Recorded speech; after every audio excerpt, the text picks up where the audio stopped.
Well, good morning, friends. It's Teresa with Indigo Moon Arts.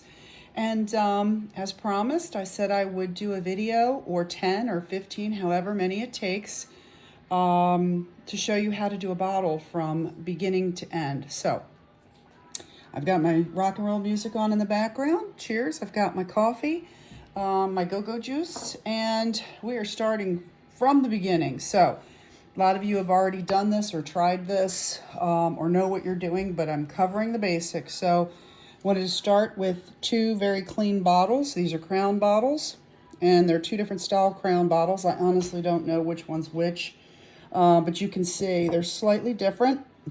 One has some embellished detail that the other doesn't have.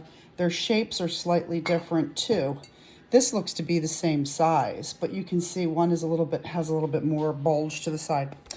Anyway, here we go. So I want to talk a little bit about papers, and so if we're using the same vendors, you're going to see some of the same designs.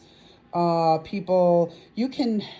a lot of different places that you can get papers. You can get napkins. You can use scrapbook paper. You can use printouts. Some people print their own. I don't print rice paper simply because I don't have the type of printer that will allow me to do that successfully it's a thinner paper. You can see it's very thin. It's a cross between copy paper and a napkin. It's excellent for decoupage. The images that when I buy, I get the size that is 4 per page because I can always trim it down a little bit, use bigger bottles. They also have like 8 per page if you have smaller bottles. I did one of her already. She was beautiful, and I donated her to Maryland Special Olympics gift basket. Anyway, and some mermaids. So once you pick your papers, I can put some actual links in the comment section of this video on my wall to show you where I got specific ones. But these are the images I've picked today. I'm a huge fan of vintage, Victorian, muted colors, earth tones. If they're pastels, they're kind of an aged pastel, a pale colors instead of bold colors. You definitely won't see much in the way of bold colors in my work. Anyway, that's just my choice. It has to do with inspiration. I have to see an image and I'm inspired by it. It makes me want to create something. So I took an image. You can buy prints online too, digital prints that will download a certain quality, and then you can print them out yourself on a printer as well. So lots of different places. We can cover that separately in another video. But as you can see, I've already cut this and I've already trimmed it to sort of be where I want it to be. I'm going to modify it just a little tiny bit probably. But anyway, and that's why I saved this one. This is what I do. This was a printout, and I simply round the edges. You don't have to. I do it for blending purposes. I just think it works better than a stark edge. I know some people rip their papers so that the edge is ragged or not symmetrical, so it blends better for them as well. But once you have your image kind of ready to go, that's that.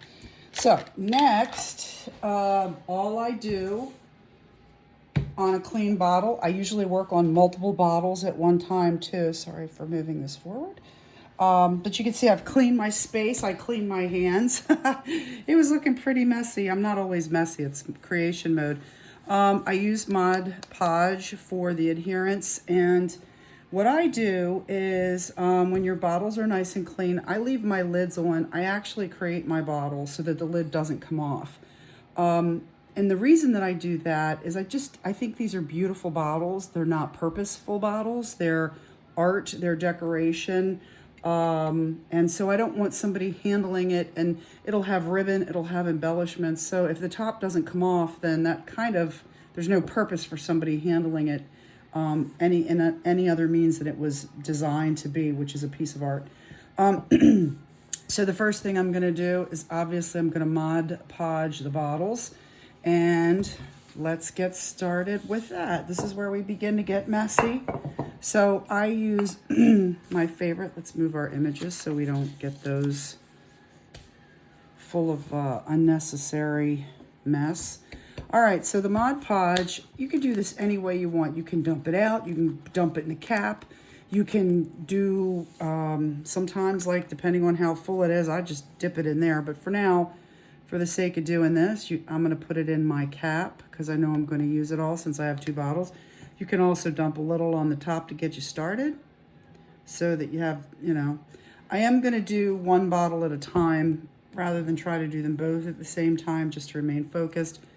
This is all I do. I enjoy the texture. So I use the foam brushes on purpose because I'd prefer what looks like stucco in a way over what looks like streaks.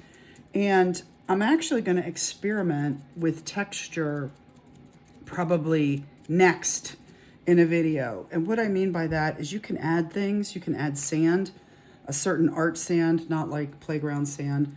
Or you can also add things like cornstarch or baking soda, those types of things into your glue, and that will create a texture when it dries. So there's different ways of doing things. I also have art paste I haven't used yet. Art paste is something, it's kind of like icing, maybe a little thicker, a little firmer. And the art paste, you can use palette knives of different sizes, excuse me, and put them, create designs on your bottle like flowers or leaves, and it will become permanent. So a raised type of accent, instead of buying charms or buying things that you glue to the bottle, you can actually create a design of your own on the bottle. I probably shouldn't have done that. Anyway, so this is what we're doing. I don't want to waste time. It's so hard to upload these videos as far as the time it takes. So I don't want to waste time doing things that are obvious, and this is obvious. So same thing, I'm going to do 2 bottles. When I come back, they will be dry, and then we're going to apply our primer, our gesso, and then we're going to apply our image. So stay tuned.